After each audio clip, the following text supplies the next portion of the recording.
Hello guys, magandang araw po sa inyo lahat at welcome po muli dito sa STOA channel.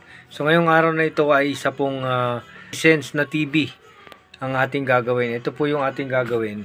Ang complaint po ng customer dito ay no picture pero meron po siyang backlight, may liwanag. So titingnan po natin kung kaya pa po natin itong ma-repair at samahan nyo ako ngayong araw na ito. Dito na Hisense na 55 inches. Ayan po. So, ang problema nito guys, no picture. No picture po ito. So, binuksan na natin. Magsusukat tayo ng voltahe dito sa ating T-Con. Bali may T-Con ito itong TV na ito. So silipin natin yung screen. Ngayon guys, makikita natin wala siyang picture. So ang shortcut nito, aalisin natin ang isa dito sa kanyang ribbon wire papunta rito sa panel. Titingnan natin kung nasaan yung problema. So magsusukat tayo ng voltahe dito sa ating T-Con.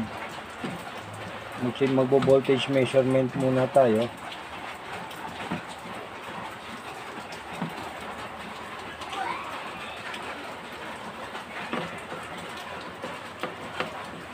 Para malaman natin kung ano ang problema. So, i-check din natin kung itong ating T-Con board ba may problema ito o wala. Kaya kailangan natin magsukat ng voltahe. Then, ipa-power on natin.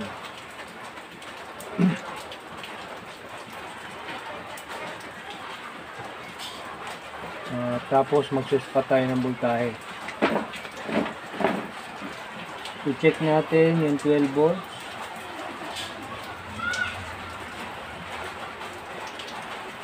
Ayan, so meron tayong 11.9 volts.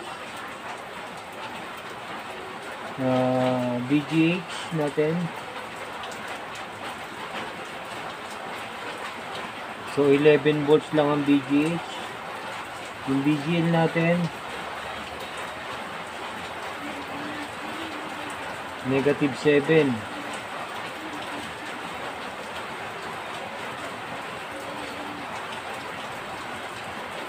And then yung ating HV AA wala ang voltahe. So nakita natin na wala tayong VGH guys, kaya wala tayong picture. So ang gagawin natin, mag-isolate tayo ng trouble. Tatanggalin muna natin itong sa right side, and then tingnan natin kung magkakaroon ng tao.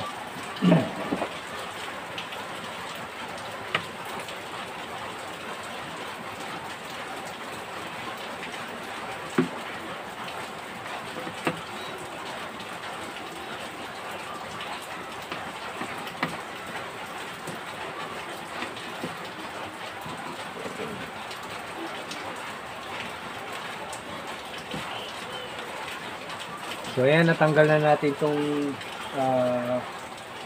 right side. And then magsusukat tayo uli ng voltahe. Kung ano ang naging mangyayari sa voltahe, kung ano nangyari. Okay, so i-gauge natin. Ayan, so nagkaroon tayo ng 30 volts. Yung tinanggal natin itong side na to, yung ating VGL So, negative 7. Usual yung ating 12 volts. 11.8. So, nagkaroon tayo ng VGH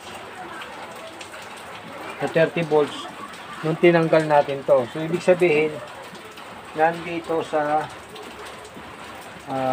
side na ito o sa right side ng panel kapag ka nakatalikod sa atin yung TV.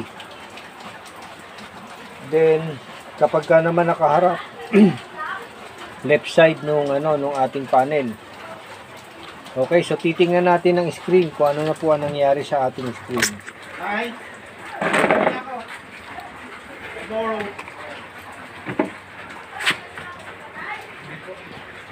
So ayan guys, makikita natin nagkaroon ng tao doon sa side na yun. Ito ng picture dito sa side na nakakonekta yung ating ribbon wire. Dito pagka tinanggal dito sa side na to, blanco siya dahil walang koneksyon. So kapag ito naman ang tinanggal o ito naman ay kinabit, ang possibility walang tao kasi nung tinanggal natin yung VGH nung tinanggal natin itong ating ribbon wire, nagkaroon tayo ng VGH. So dito tayo magko-concentrate ng trouble natin dito sa side na ito. Kasi nakita natin na naandyan yung sira natin. So ang gagawin natin guys, papatay muna natin TV.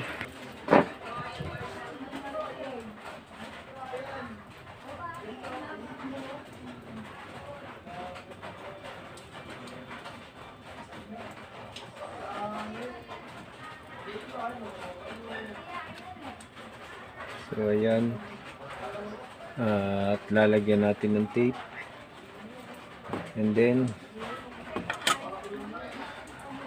kabit natin.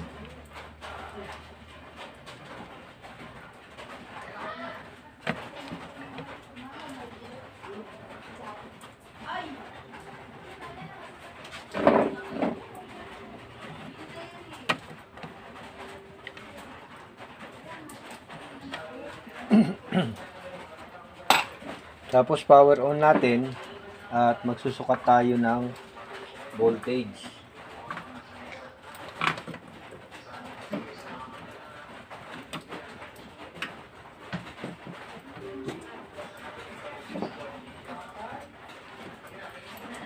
Titingnan natin kung yung itong VGH natin ano nangyari sa voltahe.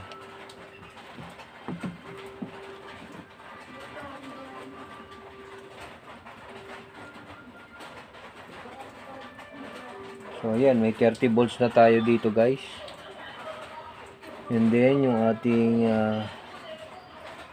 VGL may negative 7 na tayo. So kompleto na yung ating voltahe. Ngayon titingnan natin ang screen kung ano nangyari sa screen natin. Check muna natin yung picture kung ano nangyari.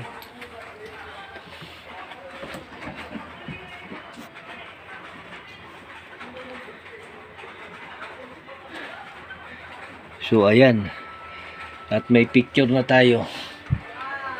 Tayo lang natin, hindi natin masyado makita eh. Titingnan natin ang screen natin.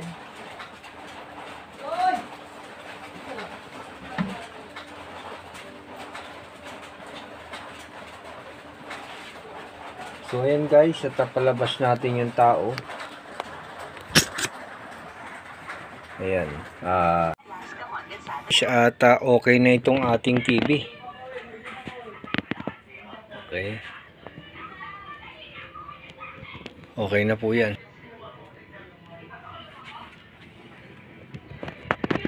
So ayan ang ginawa natin dito. Nag-blocking tayo ng kanyang mga so ayan, nakita nyo yung tape natin. So ito yung tape natin.